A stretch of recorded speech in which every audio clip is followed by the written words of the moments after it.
planchers Mirage sont synonymes de confort, de beauté et de durabilité. Vous verrez, Mirage pense à tout, même aux moindres détails d'une installation sans faille.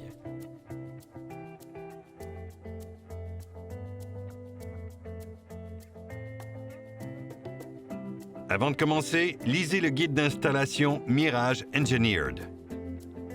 Même s'il n'effectue pas l'installation, le propriétaire doit s'assurer que les lieux répondent aux conditions minimales prescrites par Mirage. De plus, assurez-vous d'avoir en main tous les outils requis pour effectuer l'installation. Cette vidéo vous présentera comment préparer la surface de pose, effectuer l'installation et entretenir les planchers Mirage.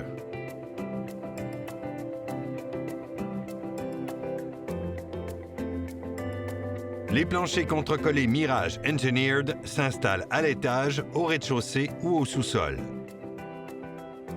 Le sous-plancher peut être fait de contreplaqué d'un minimum de 5/8 de pouce d'épaisseur ou de panneaux OSB approuvés de 3/4 de pouce d'épaisseur.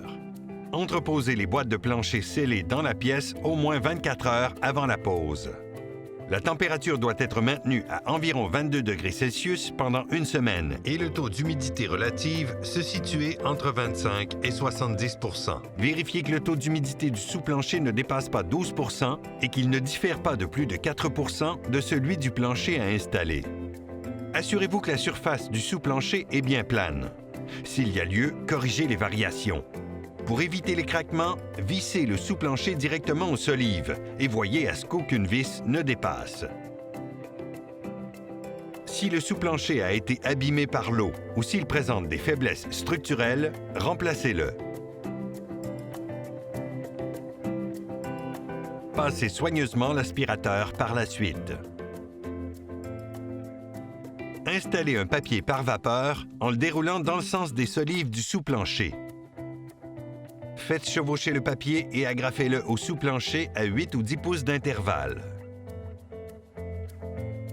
Préparez un croquis de l'installation selon l'orientation de la pièce afin de déterminer le point de départ et la direction dans laquelle les planches seront installées. Il est recommandé d'installer les planches dans le sens contraire des solives. Vérifiez si un nombre entier de planches peut être installé dans la pièce. Sinon, à l'aide d'un banc de scie, taillez les planches de la première et de la dernière rangée dans le sens de la longueur pour qu'elles soient de la même largeur. Utilisez un poussoir pour éviter les risques de blessures aux mains. Avant de commencer l'installation, testez la graffeuse sur quelques planches. Ajustez la pression de l'air selon la dureté de l'essence de bois à installer.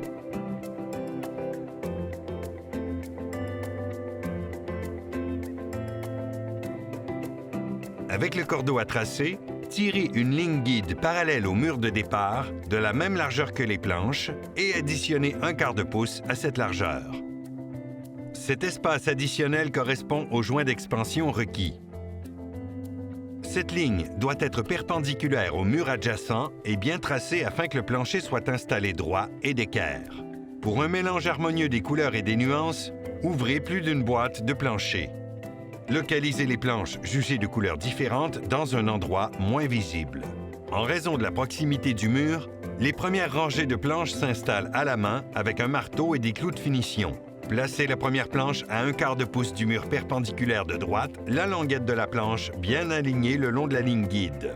Percez la planche à intervalle de 4 pouces le plus près possible du mur et clouez-la avec des clous de finition. Ainsi, les moulures camoufleront les clous. Finalisez le tout avec un chasse-clous. Tout au long de l'installation, gardez la surface de pose propre. Avec la scie à onglet, taillez la dernière planche pour compléter la rangée.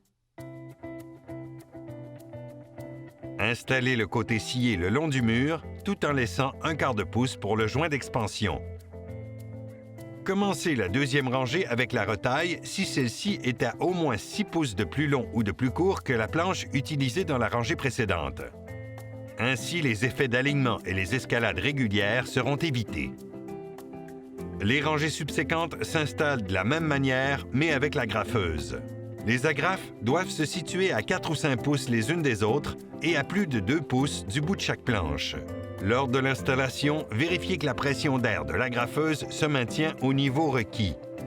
assurez-vous que l'agrafeuse soit bien appuyée sur le dessus et sur le côté de la planche avant d'agrafer. En raison de la proximité du mur, les dernières rangées de planches s'installent de la même manière que les premières. Une fois de plus, laissez un espace de 1/4 de pouce pour le joint d'expansion le long du mur perpendiculaire et le long du mur parallèle.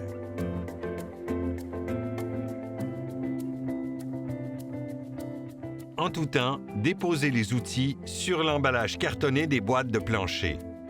Percez les planches à environ 4 pouces d'intervalle, puis clouez-les à la main avec un marteau et des clous de finition.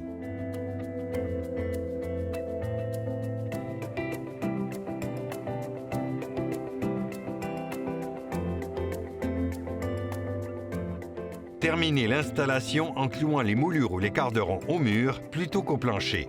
Ceci favorise le mouvement naturel du nouveau plancher.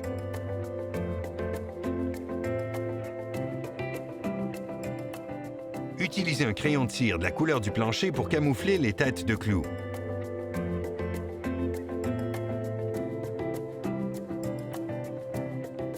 Placez des coussinets sous les meubles lourds afin de prévenir les risques d'égratignures.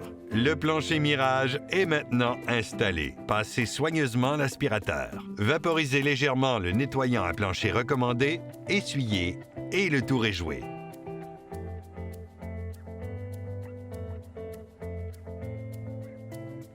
Pour une installation réussie, rappelez-vous les conseils de Mirage. Préparez avec soin la surface de pose, vérifiez les taux d'humidité, faites un croquis, testez l'agrafeuse et vérifiez la pression d'air, placez des coussinets sous les meubles lourds. Pour plus d'informations sur l'installation et l'entretien des produits Mirage, consultez la section Guide et soutien sur notre site planchermirage.com.